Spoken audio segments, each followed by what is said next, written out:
Ezequiel, vamos fazer uma leitura em Ezequiel, capítulo 16, no verso 60. Mas eu me lembrarei da aliança que fiz contigo nos dias da tua mocidade, e estabelecerei contigo uma aliança eterna. Pai querido, obrigado pela tua palavra, que o Senhor nos abençoe também neste momento de estudo, de reflexão, ó Deus. É isso que nós te pedimos, confiados no Senhor, em nome de Jesus. Amém. Eu me lembrarei. Muitas coisas nos lembram o cuidado e amor de Deus. Nós somos lembrados pelo Espírito Santo falando ao nosso coração. Nós somos lembrados quando lemos a palavra, quando ouvimos canções tão belas como nós cantamos hoje, e nós lembramos do amor de Deus, do poder de Deus. Uma das coisas que mais nos lembram a Deus é a instituição da Santa Ceia. Quando nós participamos da Santa Ceia, tanto é dito, em memória de mim, nós participamos de uma forma de lembrar, é um sacramento que nos faz lembrar da morte e ressurreição de Cristo, e que Deus enviou Jesus para nos salvar, e nós assim nos fortalecemos. A lembrança nos fortalece, a lembrança nos faz decidir, nos dirige o caminho. Tem uma canção que ela tem como título, Me Lembrarei. Ela diz o seguinte: recebo o pão de Deus, partido por amor, seu corpo lá na cruz completo me tornou.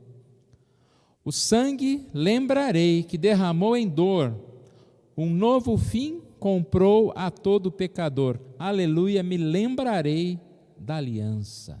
Estou falando a respeito da Santa Ceia, dessa lembrança que nós temos. Mas pense comigo, o que é maior do que a minha lembrança? É a lembrança de Deus. O texto que nós lemos é Deus falando, eu me lembrarei da aliança que fiz contigo. A base da salvação não é no que eu lembro, não é no que eu faço, mas é no Deus que lembrou de nós. Seremos salvos porque Deus se lembrará de nós. A nossa memória ela é muito falha.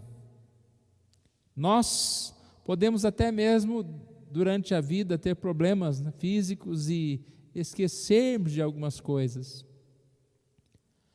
Nós podemos em um momento estar lembrando, estar seguindo, em outro momento nos afastarmos da verdade. Mas aquele que nos chamou, ele vai sempre lembrar, e ele vai nos chamar, e ele vai nos alertar para a palavra de Deus. Eu li uma devocional de Spurgeon, e ele falava sobre duas passagens, em que o foco da passagem é Deus se lembrando de nós.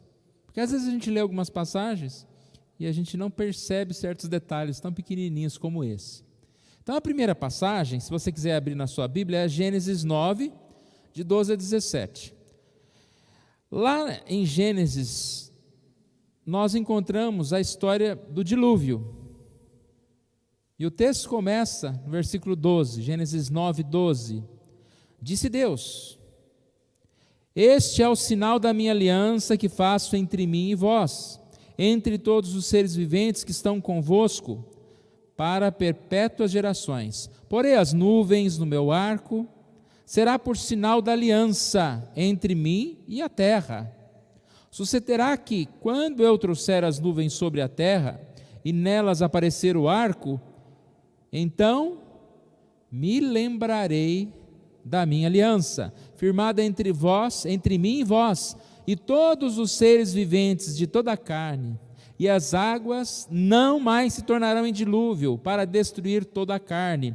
O arco estará nas nuvens, vê-lo-ei e me lembrarei da aliança eterna entre Deus e todos os seres viventes de toda a carne que há sobre a terra.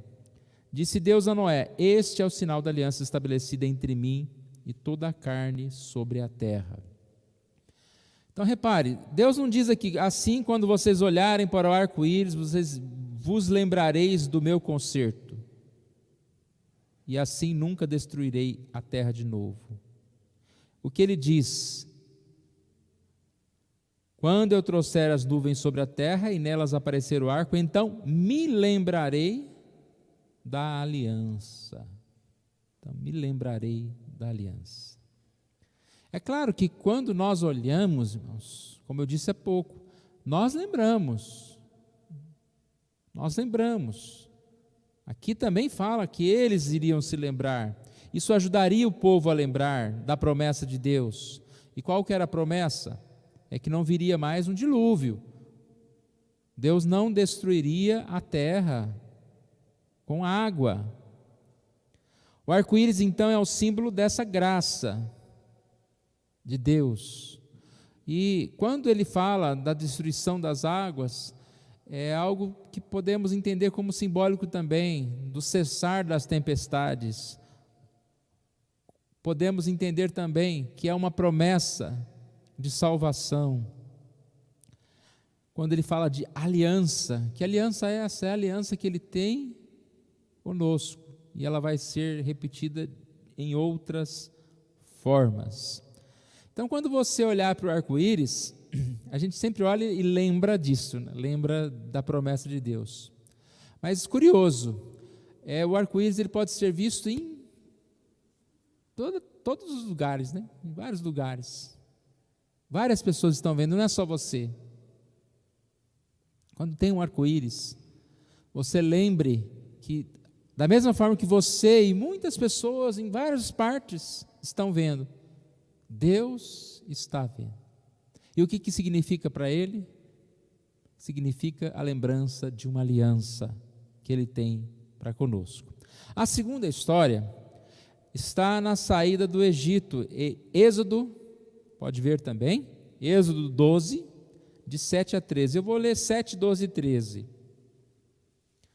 Então aqui fala sobre a 10ª praga, a morte dos primogênitos, e era uma ordem para os israelitas matar um cordeiro, passar o sangue nos umbrais das portas das casas que eles viviam. E ali o sangue os livraria da morte. A morte que passaria nas casas dos egípcios não entraria na casa dos israelitas.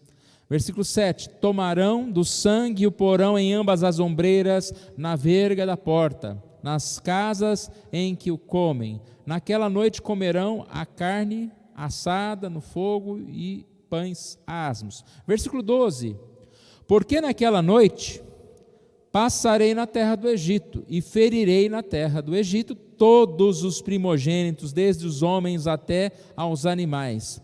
Executarei juízo sobre todos os deuses do Egito. Eu sou o Senhor. O sangue vos será por sinal nas casas em que estiverdes. Quando eu, Deus está falando, eu vir o sangue, passarei por vós. E não haverá entre vós praga destruidora, quando eu ferir a terra do Egito. Então é a mesma questão que nós falamos há pouco. O sangue os livrou, mas Deus não disse: quando vós verdes o sangue lá nas portas, eu me desviarei de vós. O que ele disse? Quando eu vir, eu passarei de largo e não entrarei. Eu me lembrarei que aqui essa casa não é para ser visitada com a morte. É uma aliança. Aliança, quando não tem base em mim, ela é totalmente extraordinária, maior, porque ela está baseada não na minha memória, não na minha força, mas no poder, na glória, no não esquecimento de Deus. Deus se lembra, Deus não desiste de nós, Deus nos ama. Essa passagem ela é curiosa porque ela está relacionada à celebração da Páscoa. A partir dali, todos os anos eles celebravam a Páscoa. E essa Páscoa, ela foi em Jesus transformada na Santa Ceia. A partir da morte e ressurreição de Jesus, não houve mais a Páscoa nos ritos, matar o animal, porque Cristo foi oferecido como sacrifício perfeito. E a Páscoa era então comemorada com a lembrança, na Santa Ceia. E aí, da mesma forma que eles mataram o cordeiro e passaram nas portas lá o sangue e ficaram livres da morte, nós cremos em Cristo e somos libertos do pecado e da morte. Quando nós, sim, assumimos esse compromisso, obedecemos. Eles tinham chamado a obediência, vocês têm que matar o cordeiro e passe o sangue. Nós somos chamados a crer em Cristo, a participar da ceia, a estar em Cristo. E o que acontece? Quando Deus olha e Ele vê o sangue, Ele não entrava com morte. E agora quando Deus olha para nós, Ele vê o quê? Ele vê Jesus, Ele vê o sangue de Jesus derramado por nós, e Ele não nos mata, Ele não nos deixa perecer. Olha o que o Spurgeon disse especificamente nesse ponto. Se eu olhar para Jesus, isso me traz paz e alegria ao espírito. Mas é o fato de Deus olhar para Jesus como pacto, a nossa segurança eterna, que torna impossível sua ira sobre os pecados nossos. Ou seja, ao invés de Deus olhar para nós, quando Ele olha para nós, é como se tivesse aquele campo de proteção, sabe daqueles filmes, um campo de força. A proteção é Jesus. Quando Ele olha para nós, Ele não vê a gente, Ele não vê os nossos pecados, Ele vê Jesus, Ele vê o sacrifício de Jesus, o que Jesus fez por nós. Lembra que nós lemos há poucas semanas, aquela passagem na escola dominical, que aquele que me confessar diante dos homens, eu confessarei diante de meu Pai que está nos céus, e nós falamos que exatamente é como que Jesus nos dando esse acesso. Nosso acesso a Deus está em Jesus. Se eu confesso a Jesus, se eu creio em Jesus, Jesus é o meu acesso a Deus, à presença de Deus. Eu sou justificado, eu tenho paz, eu não vivo sob a ira de Deus, mas eu tenho paz com Deus, eu posso chegar livremente à presença de Deus, por Jesus. E assim Deus lembra de nós. Então essas duas passagens, no dilúvio, sucederá que quando eu trouxer as nuvens sobre a terra e nelas aparecer o arco, então me lembrarei da aliança, e aqui, o sangue vos será por sinal nas casas em que estiverdes, quando eu vir o sangue, passarei por vós. São duas passagens que ilustram a base da nossa salvação, está na lembrança, no amor, no cuidado de Deus. O que isso representa para nós? O que isso deve mudar na nossa vida? Primeiro, isso tira um peso muito grande de nós. Saber que Deus cuida de nós. Sabemos que nós podemos e devemos entregar a Ele os nossos problemas, os nossos pesos, as nossas dúvidas, a nossa dívida, e entregar tudo a Jesus. É uma ilustração, acredito que bem conhecida, mas eu acredito que é a mais próxima para ilustrar isso que nós estamos fazendo.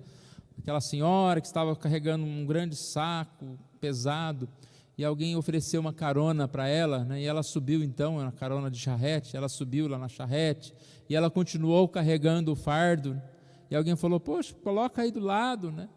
Para que você vai ficar carregando esse peso? E ela falou, mas o burro já vai me levar e tem que levar o peso também, né? Ou seja, como se colocar do lado iria diminuir o peso dela.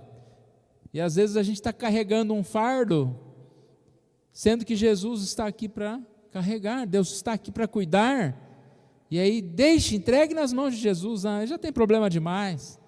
Não, entregue, Deus cuida, Deus cuidará de nós. Quem leva seus próprios cuidados sobre si carrega um peso insuportável. Como diz a canção, não tenha sobre ti um só cuidado, qualquer que seja. É somente meu todo o trabalho. O teu trabalho é descansar, entrega tudo a mim, confia de todo o coração. Então essa canção é Deus falando conosco, né? Não fique ansioso, entregue. E a gente passa por dificuldades, por problemas, mas como é bom a gente ver que ao mesmo tempo que aquele problema vem uma solução de Deus, e aqui a gente pega o problema e faz assim, ó, toma Deus, no colo de Deus. Deus tem prazer em aliviar a nossa dor, as nossas preocupações, e a gente segue feliz, segue servindo alegre a Deus. Agora, o contrário, irmão, se nós não lançarmos sobre Deus, nós vamos viver como nós falamos há pouco, carregando um peso insuportável, vivendo cheio de medos, com tormentos. Mas Deus pode aliviar. Salmo 55, 22, entregue as suas preocupações ao Senhor e Ele o susterá. Na Bíblia NVI. Entregue ao Senhor. A vida pode ser muito mais agradável, muito mais tranquila, muito mais feliz. Salmo 27, 10, porque se meu pai e minha mãe me desampararem, o Senhor me acolherá. Eu citei esse versículo na semana de oração. Eu acho interessante que a gente tem tantas coisas que a gente fala, não, isso é base da minha vida. Talvez o nosso trabalho, talvez os nossos filhos, ou o nosso pai, a nossa mãe. Olha, eu tenho uma pessoa que eu sustento naquela força. Sustento na ajuda da minha igreja. Mas a gente já percebeu que esse mundo, de repente você tem, mas depois você não tem. Esse ano a gente teve até uma experiência de não ter igreja, né? Quem imaginou que algum dia a gente não poderia ir à igreja? Você não tem, mas não tem. A gente tem o trabalho, às vezes não tem. E eu citei na reunião de oração a questão de pai e mãe desampararem, que eu tenho agora um novo conceito, né, disso, de pai e mãe desamparar, porque eu sempre, quando eu li esse texto, eu imaginava num pai e uma mãe muito má, né? Eu não quero saber de você, meu filho, então vai para lá. E agora eu tenho um conceito diferente, porque o pai e mãe desamparam a gente, talvez porque fica idoso, aí você que tem que cuidar do seu pai, da sua mãe, ou quando ele falece, não está mais aqui, então quem que vai cuidar de você? Ainda que meu pai e minha mãe me desamparar, o Senhor me acolherá. Ele leva esse peso, né? Ele tira esse peso de nós. Deus proverá. Tem uma expressão na Bíblia que é Jeová Jirê. Deus é o nosso Jeová Jirê, que é o Deus provedor, é o Deus da aliança. Nunca podemos esquecer isso. A gente tem várias coisas na vida, né, que são importantes para nós. A gente tem certas seguranças. Provavelmente todo mundo que está aqui hoje tem um lugar para voltar, para dormir nessa noite, né, uma casa. A gente tem várias coisas que dão base para nós. Mas é tão bom saber que é o Deus, o Todo-Poderoso, o Deus da aliança. Esse é o Deus proverá, é o nosso provedor eterno, é o que nos sustenta. E aí eu digo que até às vezes é difícil de entender, porque a gente passa tanta dificuldade, né? Eu ia usar a palavra perrengue. A gente passa tantos momentos de ansiedade, por às vezes coisas tão pequenas. Um dia eu estava lá naquele processo de hipnotismo, né, que a gente tem hoje. Um dia a gente tem que falar mais sobre isso, né? Sabe o que é isso? Que é o celular, assim, né? Aí parou num vídeo de uma mulher desesperada, porque o banco dela não autorizou a compra dela, e ela ligou lá no banco, e o banco disse que aquele valor não passava. Onde já se viu? Eu tenho dinheiro, eu quero comprar. E ela desesperada, mas assim, quase morrendo. Aí na leitura do vídeo como fica, mulher, eu estou falando que estava lá, não que eu pense assim, né? Uma mulher quando não pode efetuar a sua compra, né? Quando ela quer. É feminismo, é machismo isso, né? Porque o homem também é desse jeito, desesperado. Mas a gente fica tão ansioso por certas coisas, quando a gente devia encarar as decepções, os problemas, as notícias más, as surpresas, com naturalidade, Se a fila demora, ou você saia da fila, ou você fique pacientemente na fila. Hoje em dia a gente está indicando de não ficar em fila nenhuma, né? Eu cito sempre o exemplo da fila do 1,99, né? Não é possível que você precisa tanto de comprar isso para ficar na fila. Ou do R$20. Mas a gente tem que ter paz, porque Deus é esse Deus provedor. Isaías 59:1 diz: a mão do Senhor não está encolhida, para que não possa salvar, nem surdo o seu ouvido para não poder ouvir. A mão do Senhor não está encolhida, mas a nossa às vezes está. Nós às vezes não queremos ouvir o que o Senhor Deus quer falar para nós. Deus, segundo a sua riqueza em glória, há de suprir em Cristo cada uma de vossas necessidades. Filipenses 4:19. Há de suprir, segundo a riqueza de sua glória, cada uma de nossas necessidades. Um último versículo, Hebreus 13:5. E tem dito: de maneira alguma te deixarei, nunca, jamais te abandonarei. Então, irmãos, que nós possamos entender isso. De repente, a gente fica tão ansioso e preocupado, né? Até mesmo com a questão espiritual, com a nossa vida, o que eu tenho que fazer, o que eu tenho que deixar de fazer. Aí, do nada, ou vamos dizer, do propósito de Deus, né, que a gente fala do nada, mas é do propósito de Deus, Ele muda o nosso coração, promove paz, tira o sabor de coisas que são pecados, nos dá mais alegria em servir a Deus. De repente, nós tomamos decisões, né, de assumir compromissos e seguimos a nossa vida em paz. Lembre-se, Deus se lembra de você. Que a gente possa pensar nisso. Deus não se esquece da sua aliança. E se você teve um dia esse encontro com o Senhor, você lembre-se que Ele não vai esquecer. E Ele vai fazer de tudo, né, para que você fique sempre firme com Ele, do lado dEle, servindo a Ele. Crê no Senhor Jesus. E assim, essa aliança que a gente tem, ela é perpétua, ela é contínua.